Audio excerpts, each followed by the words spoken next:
الحمد لله وحده والصلاة والسلام على من لا نبي بعده أما بعد وأعوذ بالله من الشيطان الرجيم بسم الله الرحمن الرحيم قال الله تبارك وتعالى في القرآن المجيد فإن آمنوا بمثل ما آمنتم به فقد اهتدوا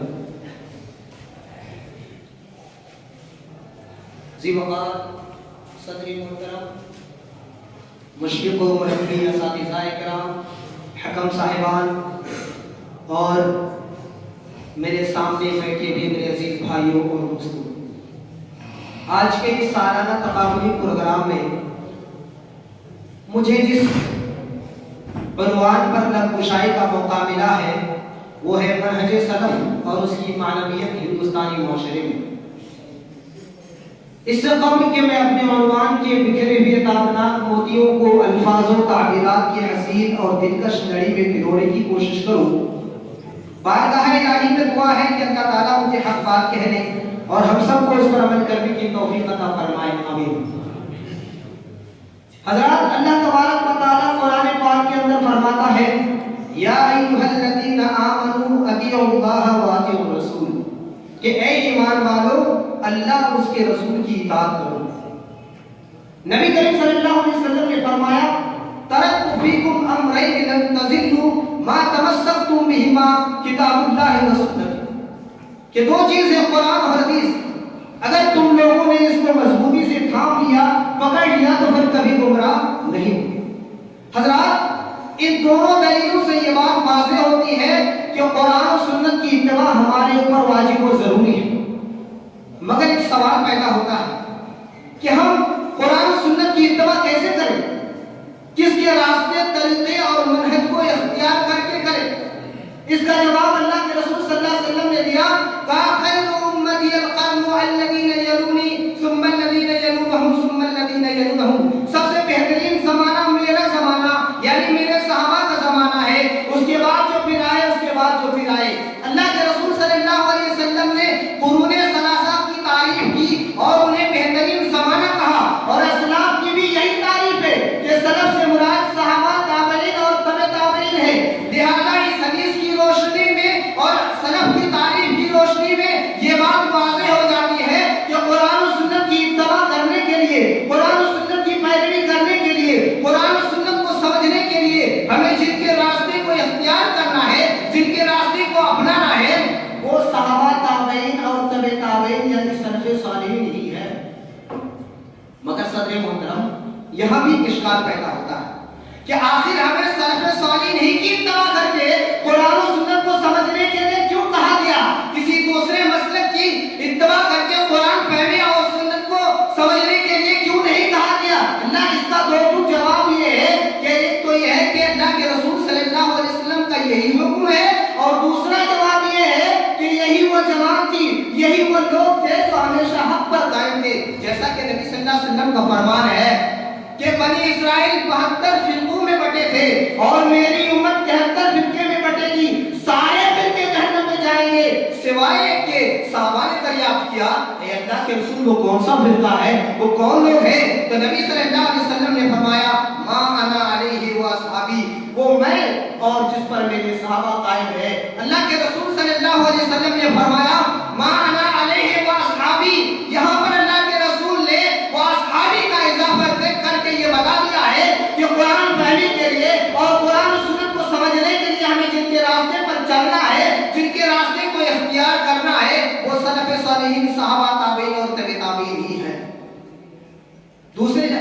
اور ایک جگہ میں اللہ تبارک و تعالیٰ نے سلف صالحین کی مخالفت کو جہنم کے داخلے کا سبب بتایا، فرمایا وَمَن يُشَاقِقِ الرَّسُولَ مِن بَعْدِ مَا تَبَيَّنَ لَهُ الْهُدَىٰ وَيَتَّبِعْ غَيْرَ سَبِيلِ الْمُؤْمِنِينَ نُوَلِّهِ مَا تَوَلَّىٰ وَنُصْلِهِ جَهَنَّمَ وَسَاءَتْ مَصِيرًا۔ حضرات، اس آیت کے اندر مومنین سے مراد سلف صالحین ہی ہے۔ اسی طریقے سے اللہ کے رسول صلی اللہ علیہ وسلم نے فرمایا علیکم بسنتی وسنت الخلفاء المہدیین الراشدین تمسکوا بها وعضوا علیہا بالنواجذ۔ یہاں پر بھی اللہ کے رسول صلی اللہ علیہ وسلم نے سنت الخلفاء المہدیین والراشدین کا اضافہ کر کے بتا دیا ہے کہ قرآن و سنت کو سمجھنے کے لیے ہمیں سلف صالحین کے راستے کو اختیار کرنا ہے۔ مگر بہت ہی افسوس کے ساتھ یہ کہنا پڑ رہا ہے کہ جس ہندوستان میں ہم اور آپ سانس لے رہے ہیں، یہاں پر تقریباً مسلمانوں کی